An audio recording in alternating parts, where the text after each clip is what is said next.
How's it going, guys? Backyard Bass. I'm back with you today. Today we're going to go over leaders. Um, I'm pretty simple when it comes to a leader. I only throw it a few times. I only use one knot to tie the leader. We're going to go over that knot. It's actually the double uni knot, which is a very simple knot to use. I know there's the FG knot, which a lot of people like, but I can tell you, even as an experienced fisherman, it's hard to grasp how to actually tie that knot and get efficient with doing it. So for starters today, I'm going to show you how to tie the double uni knot. I've got some pretty big rope here. We're going to use this just to demonstrate so you guys can see it a little bit easier. So I will tell you, most of the time when I'm throwing a leader, I like to throw it on monofilament. And the reason being is normally I'm going to have braid to leader that I'm fishing with. With monofilament, it has stretch. The braid has no stretch. So you still keep a lot of your sensitivity, but when you go to pop that braid, there's no give in there. A lot of times you'll break that off. Like if you have fluorocarbon on it as a leader, which I'm not saying fluorocarbon's a bad thing to use as a leader. I personally prefer the monofilament because it has that stretch in there. So a lot of times you're not going to pop that line as much. It's going to have that little bit of stretch, that little bit of give. So that's why I typically like it better. Now you guys can use whatever you want, but that's just my opinion. So on to this. So what you want to do, this is a line-to-line knot here.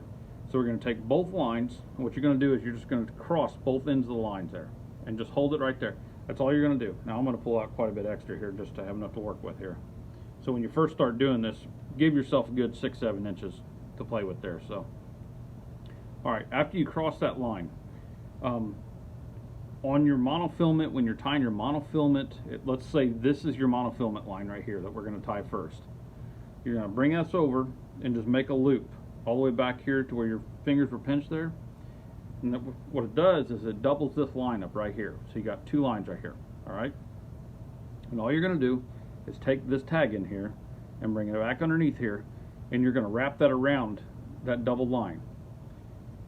And you're going to do that about, I usually do about 4 or 5 times. I'm going to do a couple on here because the line I'm working with is not very great.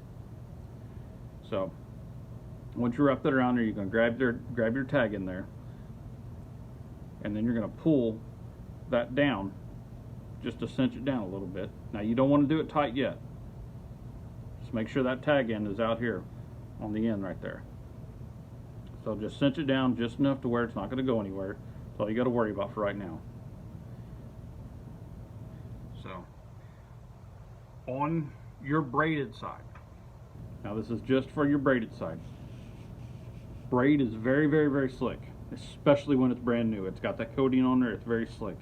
So on this side, when you go and make your loop there and you bring this around, I want you to wrap this around about 9 or 10 times because this will slip. So if you do it about 9 or 10 times, you'll be all right and it won't slip off there or nothing like that. It'll actually become a really good knot, and I'll show you here in a second. Get this wrapped through here. I'm gonna try to do it about just 5 or 6 times on this side. But okay, so now that you got them wrapped through there, you're gonna take that tag in, hold that and your main line, and you're gonna kind of pull that other knot through like that. All right, and you can see it cinching down there. All right, now grab both your main lines on both sides, and you're gonna pull these together.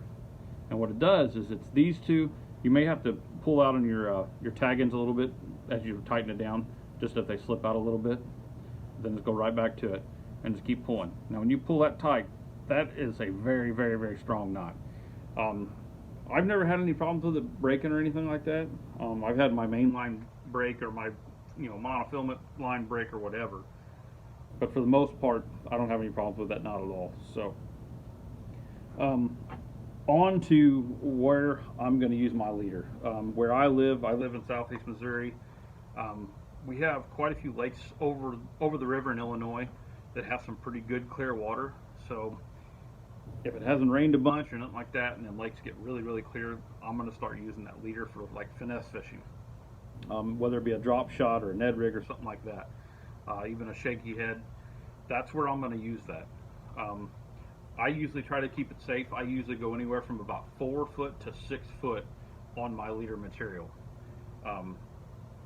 I Don't try to go over about a 1/4 ounce usually. Maybe 3/8, probably 3/8 at the most, I would say. Once you start getting above something that's heavier than that, which is not really finesse fishing anymore, but you want that leader just so your bass can't see your line as easy, I'm going to step my line up usually to like about a 20 pound, or not 20, I'd say probably a 17-pound fluorocarbon then. It's a little bit stouter line. Like I said before, it doesn't have the stretch in it. But when I'm getting up into something that big, I want to know that I'm okay with that line and using that type of line. So I'll step it up then. But as far as your smaller finesse baits and stuff like that, I typically use about an 8-pound monofilament line. I know that sounds really light, especially for a 4-pound, 5-pound fish, but believe me, them fish don't see that line. I mean, it really does help. So as long as you got your drag set right, and kind of play them out a little bit, you should be fine. I know there's guys out there that typically like to try to throw finesse baits on bait casters. I am not that guy. I'm going with a spinning setup every time. I wish I had mine in here. Actually, it's a Lew's rod and reel. I bought it probably 2 years ago. I really, really like that thing. It's a little bit stiffer rod. It's got a really good backbone to it. And it's got a real flexible tip, and that's what I like. I know a lot of these guys out there, they've got a really flexible rod. The whole rod bends real easy. I do not like that, especially for finesse fishing. It takes a lot of your feeling away from it. That's my experience fishing with them.